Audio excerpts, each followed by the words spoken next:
Ó, já começo aí do 6º capítulo, né? Que é relacionado aí, no caso, à memória externa. O anterior, os dois últimos, na verdade, né? Tudo ainda relacionado à memória. Esse daqui é o último, mais puxando aí para HD, mídias óticas, né? E outros tipos. Então, a ideia de você falar sobre a memória externa, aqui ele vai dividir lá em duas partes. Primeiro falar lá de HD, né, que é o disco magnético, depois fala do RAID, é uma técnica para garantir aí backup, garantir um pouquinho de segurança no armazenamento das informações. Depois fala de mídias óticas, CD, DVD, Blu-ray e por diante. E fita magnética, né? Eu coloquei aqui, tá nesse primeiro slide não tá, mas tem um pouquinho sobre SSD também. Então, o HD, que é o disco magnético aí, nele você tem uma superfície lá que é coberta com um material que é magnetizável, ou seja, a partir do campo magnético você consegue perceber alguma coisa que está escrito lá. Essa gravação é feita por um componente que é chamado de bobina, né?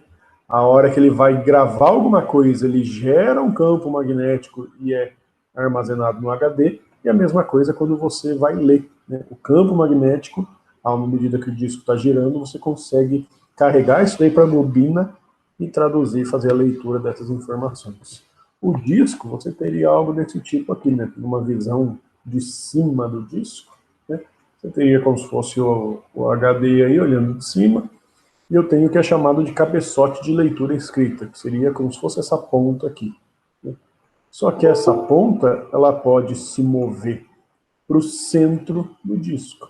Então é como se ela está nesse ponto aqui, o disco está girando aqui em algum sentido, é como se os dados que está aqui embaixo dessa ponta aqui, eu consigo ler. O disco vai girando, você vai lendo outras informações. Só que se eu quiser ler umas informações que está mais para o centro do disco, como se fosse aqui onde está o mouse ali agora, esse cabeçote vai ser prolongado, como se ele esticasse até lá na ponta, e agora ele está aqui. Agora os dados que está embaixo desse ponto onde eu estou pintando aí, ele vai conseguir ler, né? Então esse é o cabeçote de leitura escrita, que ele se move para o centro do disco e nas extremidades. Aqui é só a representação desse cabeçote, né? Onde você tem aqui o sentido quando você vai fazer a gravação, quando você vai fazer uma leitura das informações, o norte e sul, né? Que é polo magnetizável, lá na física, no ensino médio, vocês viam isso daí. Pensando na organização dos dados, né? Esses dados são divididos em trilhas, né? E as trilhas são divididas em setores, que é uma representação desse tipo aqui, ó.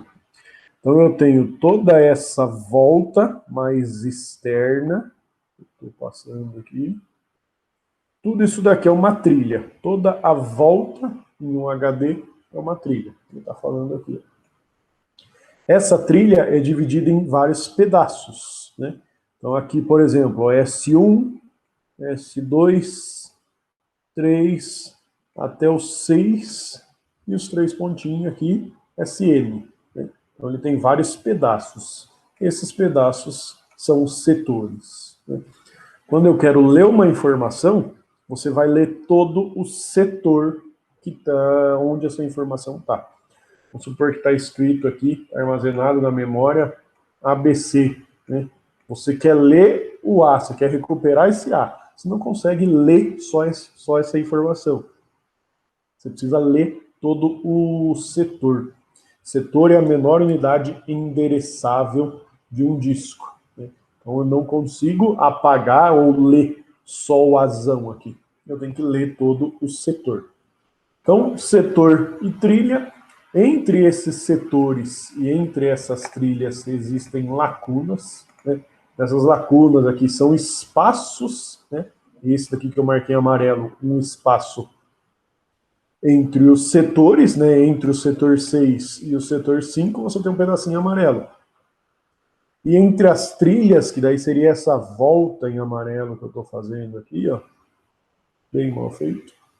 essa volta é uma lacuna entre as trilhas, ou seja, quando ele fala lacuna entre setores e lacuna entre as trilhas, é um espaço em branco, né, sem nada armazenado nesse espaço, para você dividir para você conseguir representar tanto um setor e uma trilha e dividir esse espaço de forma organizada. Então, eu tenho setores, trilhas e a lacuna entre essas trilhas. Além disso, eu ainda tenho outra imagem.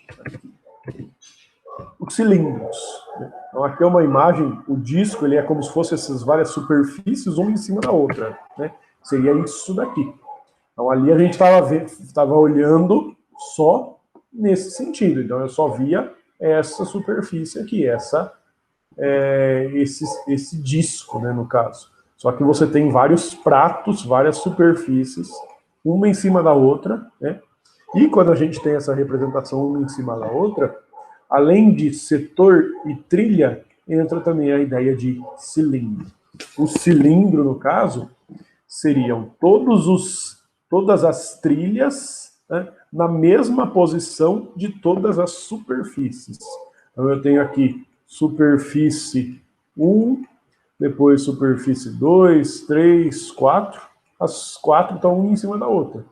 Se você pega toda essa volta em cinza aqui, ó, ela seria a trilha 2, vamos chamar assim, sendo que a 1 é a mais externa, a 2 é um pouquinho mais interna. Então aqui eu tenho trilha 2 na superfície 2, trilha 2 da superfície 3 e trilha 2 da superfície 4. Então, na hora que você junta todas as trilhas, né, na mesma posição de todas as superfícies, você forma um cilindro. Né? Até se você desenhar essa representação aqui, você tem a ideia aí de um cilindro. Né? Então, quando você está com o cabeçote, né, nessa posição aqui, você vai conseguir ler a informação que está abaixo. No caso, é essa trilha aqui. Aí essa outra imagem aqui fica mais fácil para você entender. Né? Você tem o cabeçote aqui, a informação que está embaixo, você vai ler dessa superfície. Né? A superfície de baixo, você tem um outro cabeçote, e aí por diante. Esses cabeçotes aí vai se mover para o centro ou para a extremidade, né, do disco, para você conseguir fazer uma leitura dessas informações. Então, setor, trilha e cilindro em relação à organização dos dados. E além disso, o modo como o layout do disco vai estar dividido, ou você pode ter algo que é chamado de velocidade angular constante, ou em múltiplas zonas, né?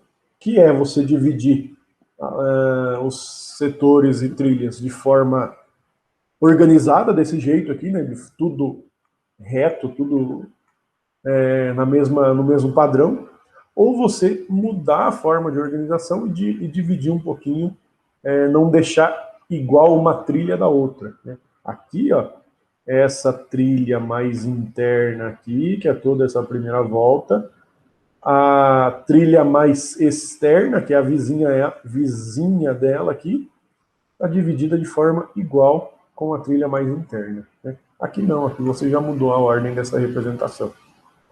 Então, fazer essa gravação em múltiplas zonas. Né? Falou do setor aqui ainda, esses setores aí, ele tem um tamanho fixo, né? Normalmente 512 bytes. Né? Então, um setor desse daqui você armazena 512. Em um outro setor, até deixa eu mostrar nessa outra imagem aqui, se nesse setor aqui eu armazeno 512, nesse daqui eu também vou armazenar 512. Né? Não importa a posição do setor. Todo setor vai ter o mesmo tamanho aí.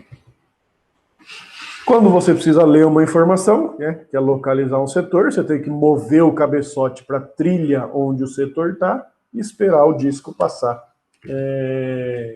Por o setor, no caso, passar pelo cabeçote. Então é como se eu pegasse... Vou colocar aqui, como se eu pegasse algo aqui, ó. Vamos supor que o disco está girando aqui nesse sentido.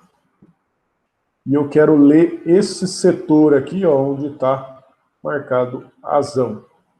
Se o cabeçote de leitura está nesse ponto aqui, ó, vamos supor que aqui é o cabeçote de leitura, né? E ele está em cima da trilha mais externa, né? O que ele tem que fazer? Se prolongar, ficar aqui onde está o mouse, aí em vermelhinho aqui, porque quando o disco está girando nesse sentido, a hora que o A está girando aí passar por baixo do ponto, aí que ele vai conseguir ler. Então, para fazer localizar os setores, primeiro ele vai prolongar, vai vir até aqui esse disco, ficar em cima da trilha onde ele quer ler a informação, e o disco continua girando. Nesse ponto, o que pode acontecer? O disco que estava girando, o A pode ter passado lá para o outro lado. O A pode estar aqui agora. Aí o que ele tem que fazer? Esperar o A de novo passar por baixo desse cabeçote, né, para você conseguir ler essa informação do A aí. Então, para localizar, primeiro eu preciso saber qual é a trilha que está, mover o cabeçote para a trilha, depois esperar o cilindro, o setor, no caso, passar por baixo. Algumas características aí do HD. Em alguns HDs mais antigos você tinha esse cabeçote fixo, né, que era bem raro, mas ainda poderia ter isso aí. Hoje ele é móvel, né, então eu consigo mover para a extremidade ou para o centro do meu disco. Então, cabeça fixa, a cabeça móvel, alguns discos lá, você tem discos removíveis, né, que você pode pensar lá em HD externo, né, ou você pode mover ele facilmente no seu dispositivo ou não. Única ou dupla face, né, às vezes você consegue ter como se fosse duas superfícies para gravar a informação, como se eu tivesse nessa representação aqui. Cadê? Assim. Como se eu tivesse nessa superfície, né, eu posso ter ou gravar uma informação aqui ou embaixo. Né. Então você tem aí, tanto que ele fala, ó, um prato, né, com duas superfícies, a 9 e a 8. O segundo prato aqui com mais duas superfícies, a 9, a 8 e a 7. Isso, né, a 8 e a 7. Então, você pode ter uma ou duas faces. As placas, mesma coisa, né? Todas alinhadas, né? Você vai padronizar isso daí para você fazer a leitura dessas informações. Pilhas e cilindros, as organizações. Mecanismo de contato, aí, por mais que ele está falando aqui de HD, mas você tem um mecanismo aqui de contato que é do disquete, né? Do disquete, quando você ia fazer uma leitura do disquete, o driver de disquete entrava, o leitor de disquete entrava em contato com aquela partezinha preta do disquete, né? Então, o mecanismo de contato efetuava realmente o contato com o dispositivo, né? No HD, você tem aí dois tipos de mecanismo de contato, né? Um que é o lacuna fixa, outro que é o lacuna aerodinâmica. Vou tentar representar aqui, ó, isso daqui como sendo cabeçote de leitura, né? E aqui embaixo, como se fosse o disco, algo assim. O que é o lacuna fixa? O disco vai girar aqui em algum sentido e ele vai ter uma distância fixa sempre do mecanismo de contato, que é o cabeçote, né? Então, como se isso daqui fosse o cabeçote, né, esse pontinho, o disco está girando de um lado e eu tenho essa distância aqui, ó, né, uma distância fixa que sempre vai ficar nessa distância no lacuna fixa, que é um tipo de HD. O lacuna aerodinâmica, o que vai acontecer? À medida que o disco está girando, é como se ele pudesse ir um pouquinho para cima. Vou tentar fazer aqui. Então você tem... Comecei a errar. E primeiro pontinho aqui. No lacuna aerodinâmica, é como se uma hora o disco pode estar mais próximo do cabeçote, outra hora ele pode estar mais longe. Por quê? Ele está girando ali em uma velocidade, isso daí pode fazer movimentações com o disco, ele ficar mais próximo ou mais distante, como se fosse uma altura X. Então são tipos de HD que você pode ter. Ou você tem essa distância fixa, ou essa distância aerodinâmica, que pode mudar com o passar do tempo. Em relação a disquete, né, alguns modelos já ficaram mais populares, né, que o 1.44 foi um dos mais populares aí, que é o 3,5, né, era bastante lento, só que foi bem popular isso daí, porque você tinha lá programas de tamanho pequeno, então você conseguia levar uma informação de um lugar para outro. Né. O HD, aí você tinha uma ou mais placas, os discos girando, você tinha também um armazenamento bem barato, né? E se tornou padrão no que a gente usa hoje em dia. Né? Em relação ao disco, você tem lá quatro medidas, né, na verdade, possíveis relacionando a velocidade. Né? A primeira é o tempo de busca, né? Então é o tempo para mover a cabeça para a trilha correta. Então, se a cabeçote aqui no caso, a cabeça está nessa trilha, que seria a mais externa, o tempo de busca é, como se aqui fosse o centro do disco, eu quero ler uma trilha mais interna. Eu tenho que arrastar essa bolinha, como se fosse arrastar o cabeçote, tirar ele daqui e mover ele para essa posição. Esse é o tempo de busca. Mover para a trilha correta. Trilha é toda aquela volta que você tem aqui. Depois eu tenho a latência, né? Latência rotacional, que é esperar os dados passar por baixo da cabeça. Que é o exemplo que eu falei lá do A. Né? Que uma hora o A estava de um lado, a hora que eu movi o cabeçote, o disco girou, o A veio parar desse lado. Né? Aí a latência vai ser o tempo de esperar o A passar por baixo desse ponto aqui. Né?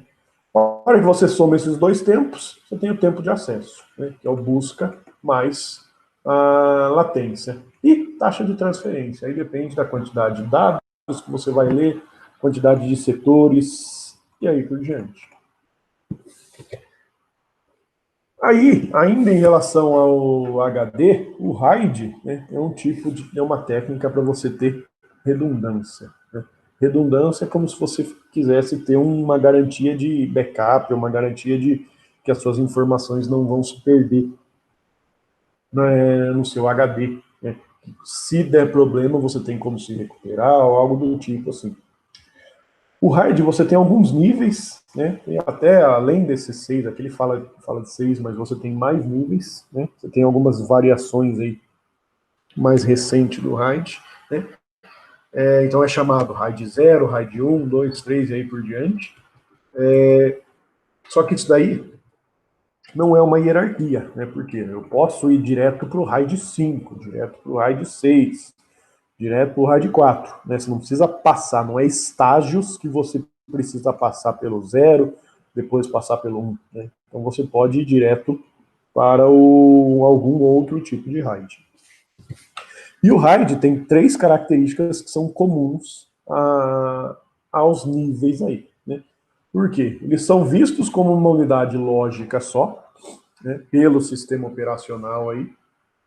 Então é como se, por mais que você tenha aí 3 HD, o seu sistema operacional vai enxergar como se fosse um HD só, né? Como se eu tivesse essas 3 representações aqui, né?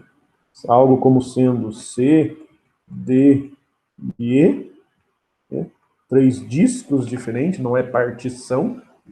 Eu tenho 3 discos, mas o meu computador, meu sistema operacional, vai enxergar isso daí como sendo um disco só.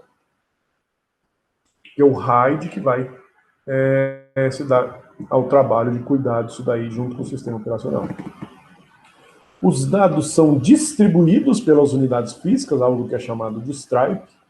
Então, se eu quero salvar a informação A, B, C, D, E e aí vai, você pode salvar o A aqui, o B aqui, o C, e aí vai. Vou mostrar um exemplo disso daí nos outros aí. E a capacidade redundante, né? O termo RAID aí vem de redundante, array redundante de discos. Né? O redundante é para você ter, por exemplo, uma garantia de que a informação, se você perder, der problema no HD, você não vai perder os dados.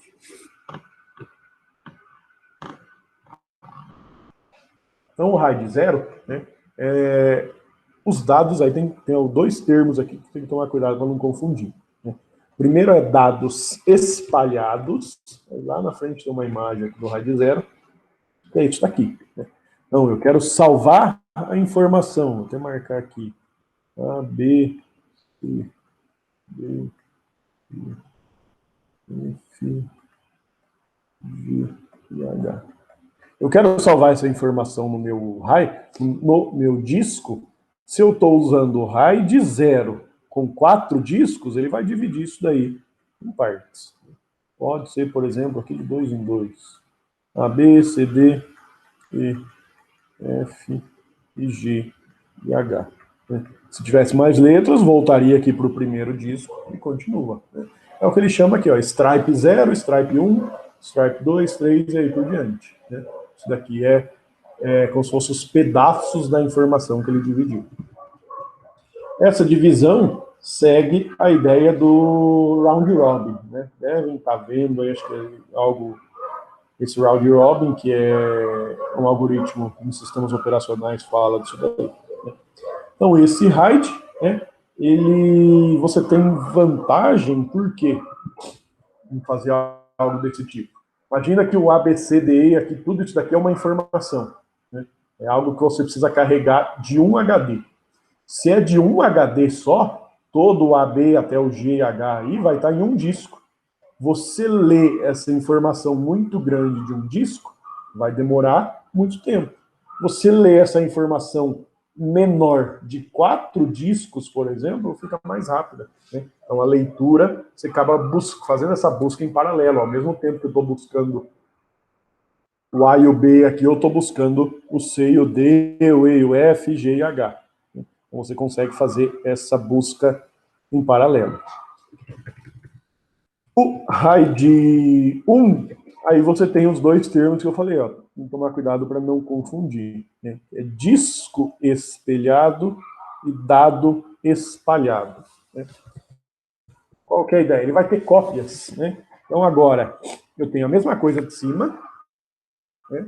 Os dados vai ser espalhados, só que esse primeiro disco aqui, se eu salvar A e B, eu tenho um outro disco, um outro HD, que é cópia daquele primeiro. Vai ter que salvar o A e o B aqui também.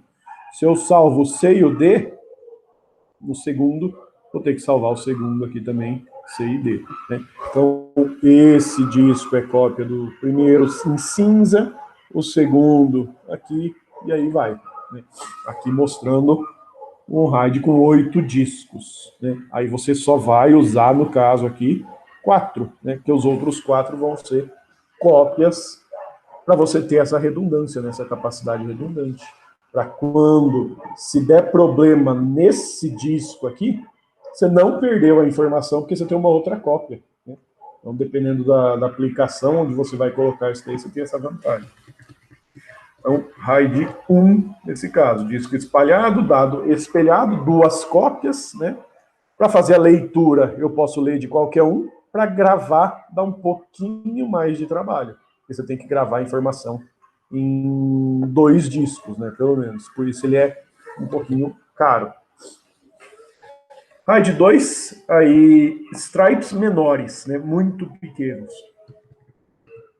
É como se agora, em vez de dividir de 2 lá, 2 letras, eu coloco um A, um B, C e D, e aí por diante. Além disso, o RAID 2, ele tem aqui uma capacidade de correção, né? Correção de erro, que é o que ele fala. Isso daí é como se ele salvou o ABCD para recuperar alguma informação que eu perdi. Ele tem esses 3 discos aqui, né, que é essa capacidade redundante. Aqui ele usa 3, mas pode ser outros tamanhos, né? Igual aqui ele usou 4 discos, mas eu posso fazer com quantos você quiser. Aqui ele usou 8, aqui ele usou 7, sendo 4 mais 3, né? 4 para armazenamento, mais 3 para capacidade redundante. Então, essa capacidade redundante aqui, desses discos, se der problema e eu perder esse disco, as informações que estão aqui, nesse disco que eu perdi, eu consigo me recuperar a partir desses outros 3 discos. Né? Isso é a capacidade redundante. Então, RAID 2, né, também acaba sendo bem caro e difícil ser utilizado esse tipo. Depois o RAID 3 é parecido aqui com o 2, então esse aqui ó, é o RAID 2, que ele usa uma quantidade de discos para armazenamento, mais uma quantidade de discos para redundância. O RAID 3, ele usa só um para redundância, então é só um cinza aqui. Ó. Então, A, B, C, D, a informação que eu salvei. Se você perder esse disco, eu consigo recuperar o D e todas as outras informações que estavam aqui, analisando esse disco com capacidade redundante. Então, RAID 3, essa representação. Só voltando aqui, parecido com o 2, ó, somente um disco redundante. RAID 4, aí eu tenho aqui grandes stripes. Então, voltando, ó, primeiro ele falou dados distribuídos em stripes, como se eu dividisse aqui 2 letras. Depois, no RAID 2 e 3, ele fala stripes muito pequenos. Então, dividir em uma letra só. No RAID 4, ele fala stripes grandes, é como se eu colocasse aqui 4 letras, A, B, C e D. Isso forma um bloco. Né? E a capacidade redundante também está presente aqui no RAID 4, que é o que ele chama aqui, a paridade bit a bit, calculada em cada disco, armazenada no disco de paridade. Que é esse último disco aqui, o disco em cinza. Né? Então, ele armazenou bloco 0, bloco 1, bloco 2, bloco 3. E ele tem aqui, ó, P03. Esse 03 é em relação ao bloco. Esse P quer dizer, se ele perder alguma dessas informações do bloco 0, bloco 1, bloco 2 ou bloco 3, a partir dessa informação P0 a 3, ele consegue recuperar algo que está aqui. Então você tem bloco 12, 13, 14 e 15. Você tem P12 a 15. Aqui, se você perder, se apagar por engano o bloco 15 aqui, por meio desse P12, 15, que é essa capacidade redundante, ele consegue recuperar o bloco 15 para você. Então isso no RAID 4. RAID 5, você tem essa mesma capacidade redundante, só que ela está distribuída entre os discos. Então, ó, P03 está em um disco, 47 em outro, 811 aqui, 12, 15, 16, 19. Então, por exemplo, se der problema nesse disco aqui, ó, perdi esse disco que está marcado com X. Como que eu recupero o bloco 1? Tá aqui, ó. Para recuperar o bloco 1, eu pego esse P0 a 3. Ele vai recuperar o bloco 1. Perdi o bloco 5 também. Como que ele recupera o bloco 5? Aqui, ó, P4, 7. Perdi o bloco 9. Aqui eu recupero. Né? Não perdi nenhum bloco aqui na quarta linha, né? Perdi só a capacidade redundante do 12 ao 15, esse cara, mas perdi o bloco 16, que eu recupero a partir desse elemento aqui. Então você consegue... por que fazer algo desse tipo? Voltando aqui no 4.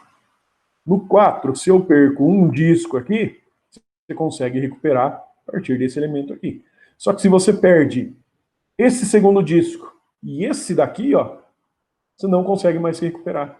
Né? Então aqui, perdeu 2 discos e um deles é o que é redundante, você não recupera. Aqui, se você perder 2 discos, né, como que eu recupero aqui, ó, o bloco 1 e o 3? Então, volta lá, ó, para recuperar o bloco 1 e o 3, você recupera aqui. Como que eu recupero o bloco 5? Ó? O bloco 5 vai ser o único que você não vai conseguir recuperar. Porque para recuperar ele, você precisava desse elemento que está aqui. Como que eu recupero o 9 e o 10? Aqui, ó. Como que eu recupero o 14? Falei que era o único, né? É os dois aqui, ó. O 14 e o 5. Né? O 14 eu também não vou conseguir recuperar. Né? Sempre 2 elementos. Né?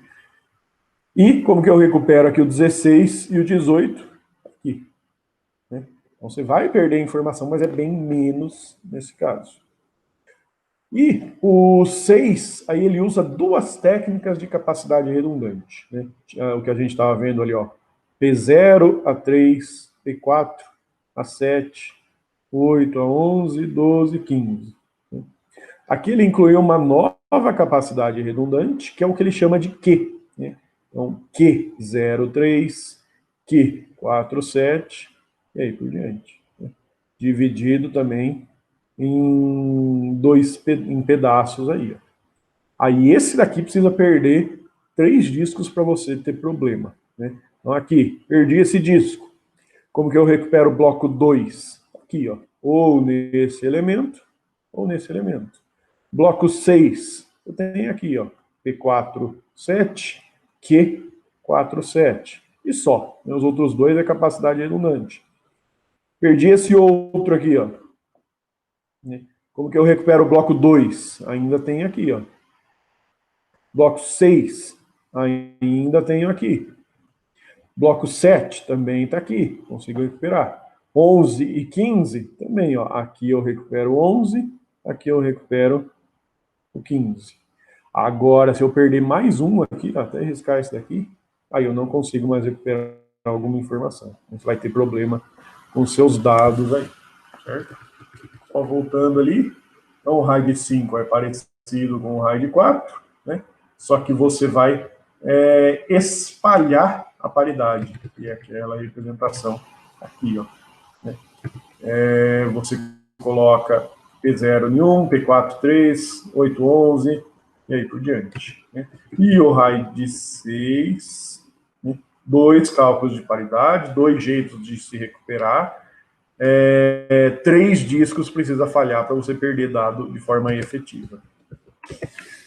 Aí tem até outras tabelas aqui que resumem algumas informações, né? Então a categoria do RAID, striping, espelhamento, que faz o acesso paralelo ao mesmo tempo, ou acesso independente, o nível do 0 a 6, a quantidade de discos que você precisa, né? Então o RAID 1 é aquele que tem, se eu salvar o A em 1, você tem que ter uma cópia dele, né? Então você precisa se eu quero ter armazenamento em 4 discos, você precisa de 8. Se eu quero ter o armazenamento de 10 discos, você precisa de 20. Né? No último, você precisa de 2 a mais, né? Porque são os 2 discos de paridade. Em relação à disponibilidade dos dados, a ideia é como que vai estar armazenados os dados quando você precisar recuperar. Né? Aí você tem que o RAID 6 tem a maior disponibilidade dos dados, né? Ou seja, vai ser menos provável de você querer acessar uma informação e você não conseguir. Né? Além disso, quando você precisa fazer grandes acessos, ou seja, vários acessos à entrada e saída. Né? O RAID 2 e 3 aqui são as melhores alternativas. Quando você vai fazer poucos acessos de entrada e saída, aí depende do que você vai precisar em relação a gerenciar esses backups, esses recursos aí. Além disso, ele fala que algumas vantagens e desvantagens de cada um desses RAIDs e onde que é aplicado. Por exemplo, o RAID, aquele RAID 1 que gera cópia lá, tudo que eu salvo no A no primeiro disco, salvo outro A no outro disco. Isso daí é bastante utilizado aqui para contabilidade e folha de pagamento. Porque essas coisas aqui, esses tipos de aplicação, você não pode ficar sem. Né? Numa contabilidade, você vai fazer folha de pagamento, você ficar com o seu sistema fora do ar aí durante um período, você não consegue lançar notas, não consegue fazer nada. Né? Então, ter 2 cópias dessa mesma informação garante que, quer dizer, dá um pouquinho a mais de segurança para você fazer esse tipo de acesso. O RAID 2 aqui, ó, fala lá que não tem nenhuma aplicação, né, que é o que não é utilizado. Né? O RAID 4 também, mesma coisa. RAID 3 e o RAID 0 aqui também, ó. Produção de vídeo, edição de imagem, edição de vídeo. Por quê? Porque ele lida com bastante quantidade de entrada e saída. Né? Se você tem algo do tipo no RAID 3, você vai conseguir buscar isso daí de forma mais rápida. RAID 5, por exemplo, é servidor de arquivos, sistema de banco de dados, né, que vai garantir um pouco a mais de disponibilidade para você. E o RAID 6, que ele fala lá de aplicação de missão crítica, aí tem a ver com sistemas como um todo que não pode dar problema, né? Algo do tipo um sistema de controlador de voo, de um hospital, de uma UTI, né? Você não pode ter problema em um sistema desse tipo, né? Ou seja, você tem que ter um jeito para, se der problema, ele já conseguir se recuperar automaticamente. Né? Em relação a mídias ópticas, que entra CD, DVD, Blu-ray e os derivados aí, originalmente o CD foi criado para áudio, né? Depois que ele foi passado a armazenar dados, né?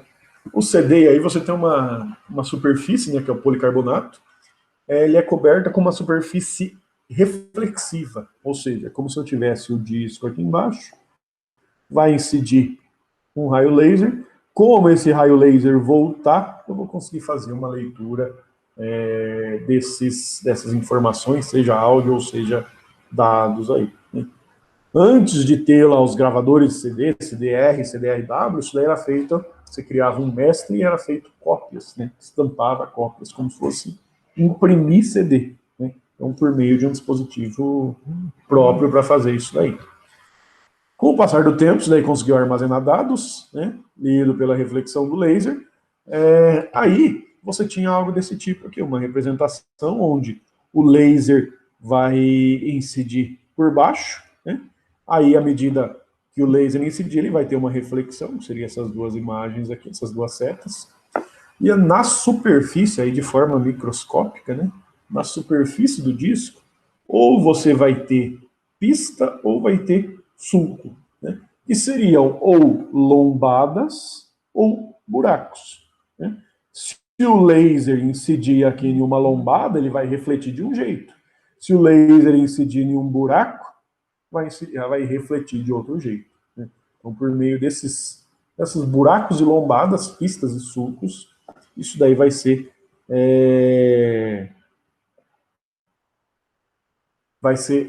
lido ou vai ser lido, né? Não entrou ainda na gravação do CD, vai ser lida a informação.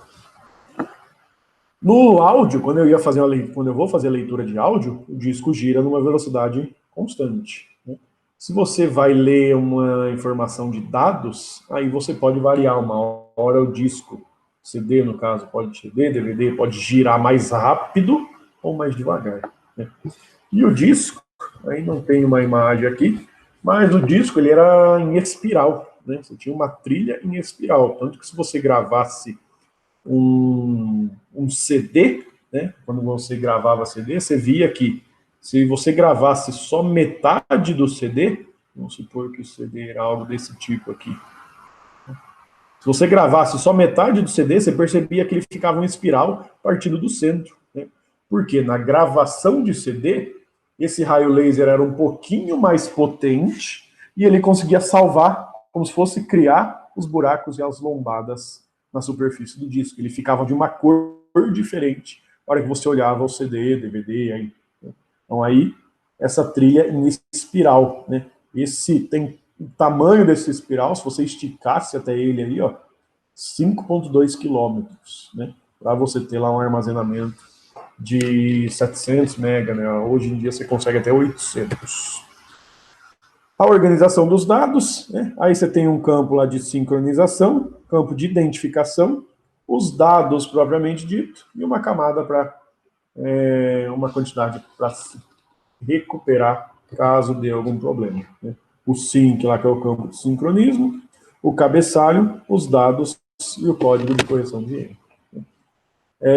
Quando você ia fazer uma leitura disso daí, demorava porque você precisava passar por todo o espiral, você precisa esperar o disco girar até ler essa informação. Por isso que era algo bem lento. Né? Só que na época que isso daí foi lançado, né, com o passar do tempo, você conseguia um armazenamento muito maior. Quando foi lançado lá o CD, você tinha 700 MB, comparado com o disquete, que ficou mais popular, que era 1,44, que avançou bastante nesse armazenamento, né? Por isso que ele ficou bem popular. Então aí, com o passar do tempo, foi lançado o CDR, CDRW e aí por diante, né? Que aí, ó, feixe de intensidade um pouco maior que conseguia fazer gravar esse padrão magnético, né? Mesma coisa, o CDRW, né? Mais barato, com o passar do tempo isso daí foi ficando mais barato, né? Uma popularização. Esse CDRW, ele não era infinito, né? Porque todo componente você vai tendo, componente mecânico aí, você vai tendo um desgaste do componente, né? E você conseguia aqui entre 500 mil e 1 milhão de gravações, né? Ou seja, você não conseguia ficar grava, regrava, grava, regrava, né? Você tem um limite do componente aí no caso, certo? O DVD, né, aí até tinha lá uma outra variação do DVD, né, primeiro que ele foi usado para filmes, né, depois que ele foi conseguido armazenar informação de dados. O DVD ele aumentou a capacidade já para 4.7 GB, né, isso num disco simples. Você tinha lá disco com duas camadas, né, como se você tivesse duas superfícies, então ia para um armazenamento para 8.5, e disco com os dois lados, que aí é o de 17 GB. Né? Então aqui, ó, você tem um CD, ele tem 1.2 milímetros de espessura.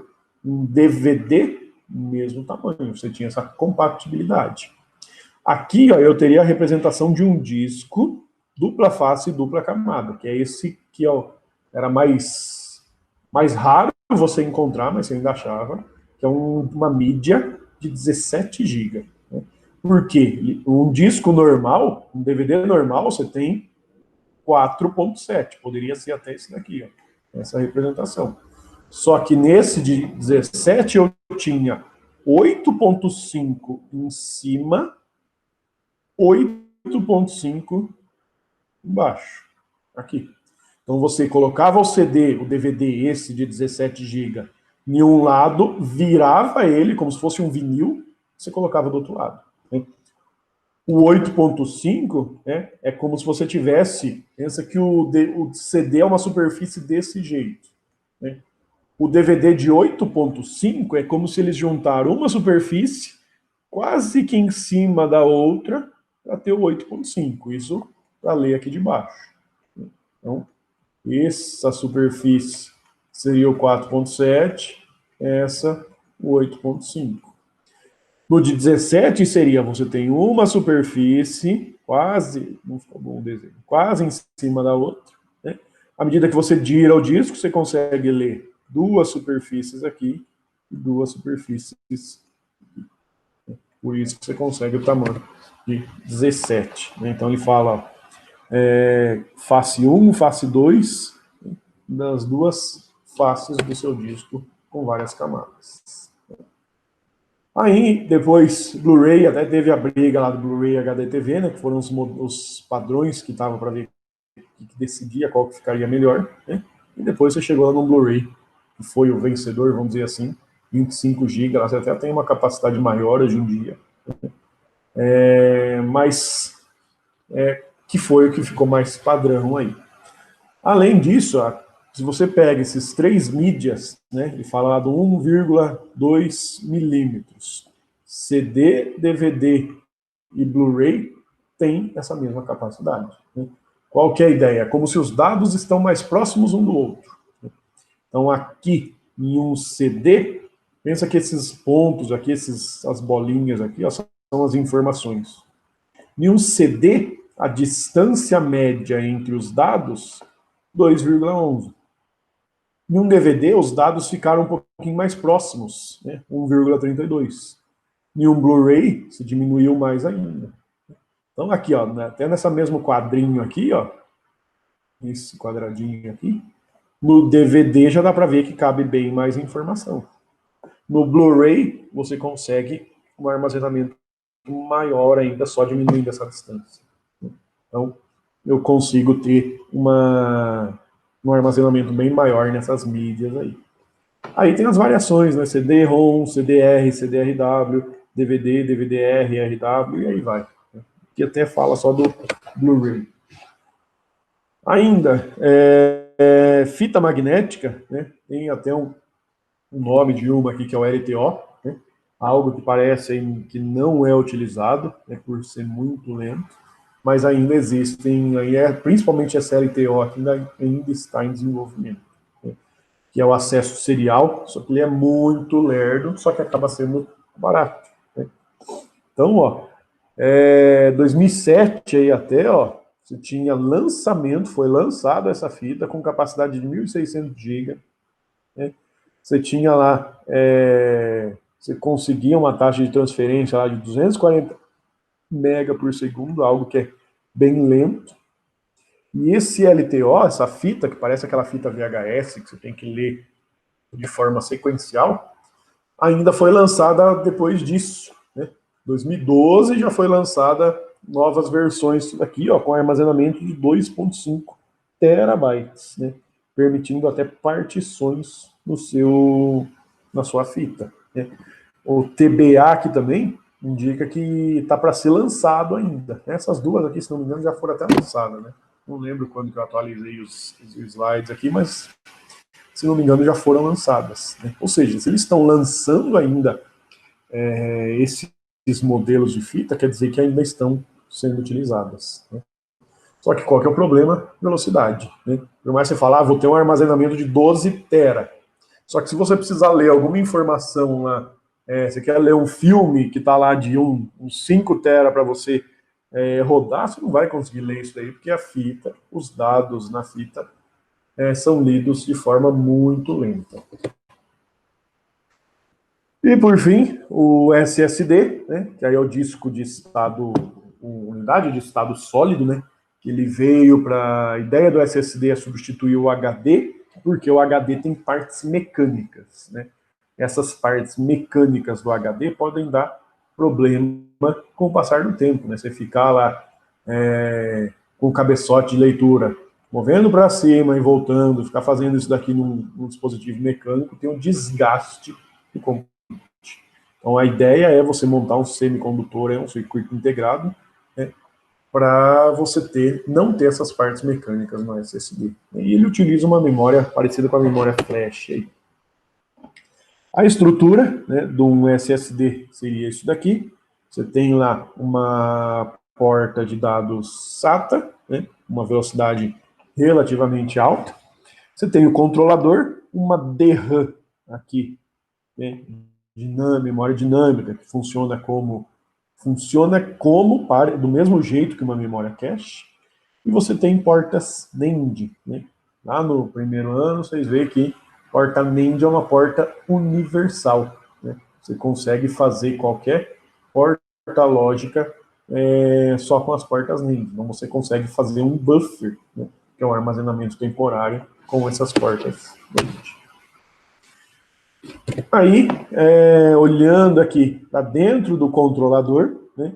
Dentro do controlador você vai ter aqui, ó, ECC, que seria um código para se corrigir, o microcontrolador como um gerenciador disso daí, o buffer para uma memória temporária e o FIM, que é um dispositivo ali responsável por fazer um mapeamento, né? Como se fosse, eu quero acessar, então aqui, essa imagem é para dentro do controlador, aqui. Então, eu quero acessar a porta NAND lá no final. O FIM vai indicar que o caminho é esse daqui. Quero acessar a última do outro lado. Vai indicar que o caminho é esse. Então, você tem esse FIM, que é o responsável por fazer esse mapeamento, né? O microcontrolador vai receber os dados e repassar isso daí. Buffer, sempre armazenamento temporário. ECC, código de correção de erro. As portas NAND aí, no caso, ó, representadas em paralelo, né, em dois tipos, ou em vários níveis, ou em um único nível, né? Isso daí para quando você precisa fazer a leitura dessas informações. Deixa eu mostrar aqui, né? Quando você precisa fazer a leitura das informações da NAND aqui no final, ou ela vai gerenciar isso daí como se fosse passando isso para vários níveis e fazendo esses níveis em vários trabalhos, ou você vai em um único nível buscar essa informação das portas NAND. E fechou 6 aí. Ó. Normalmente eu divido isso daí em duas aulas aí, mas fazendo só em uma agora, certo? Alguma dúvida aí? Então, ó, daqui a pouco eu passo os materiais aí para vocês. Por enquanto não vai ter um trabalhinho ainda desse capítulo, certo? Até mais, então. Boa noite, boa tarde para vocês.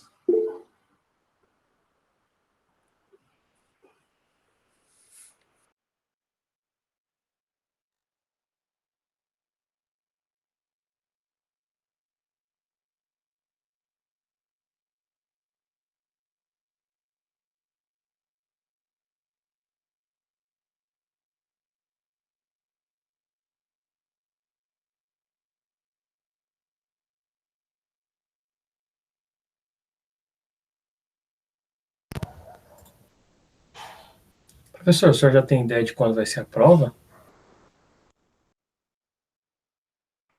Ainda não. Eu tô revisando algumas notas aqui desses primeiros trabalhos, por isso que eu não passei as Não, notas de ainda. boa, contar isso é de boa.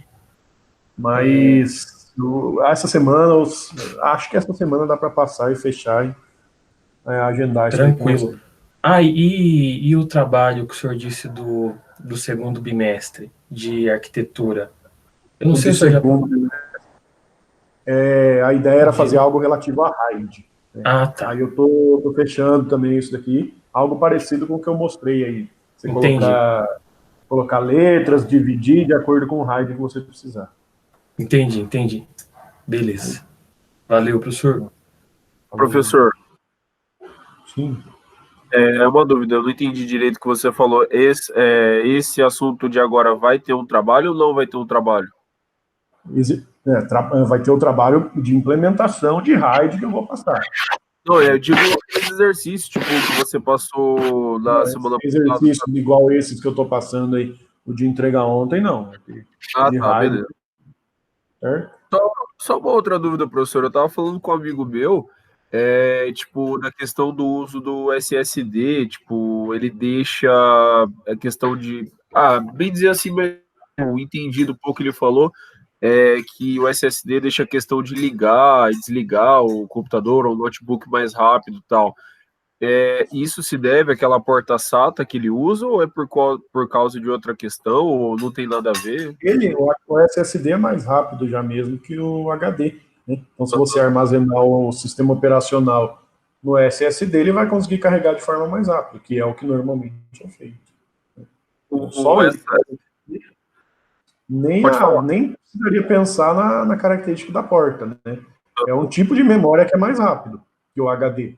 Então, se é um tipo de memória e eu deixar o sistema operacional lá, quando eu ligar o computador, ele consegue carregar de forma mais rápida. Entendi. Digamos então que o uso dele seria bem melhor do que o do HD? Para o sistema operacional, sim. Agora, você deixar uma informação lá que a todo momento você precisa ficar lendo, você tem que fazer várias leituras, daí pode não ser muito viável. Depende de como você vai gerenciar isso daí. É bom trabalhar com os dois em conjunto, então. Isso. Beleza. Valeu, professor. Mas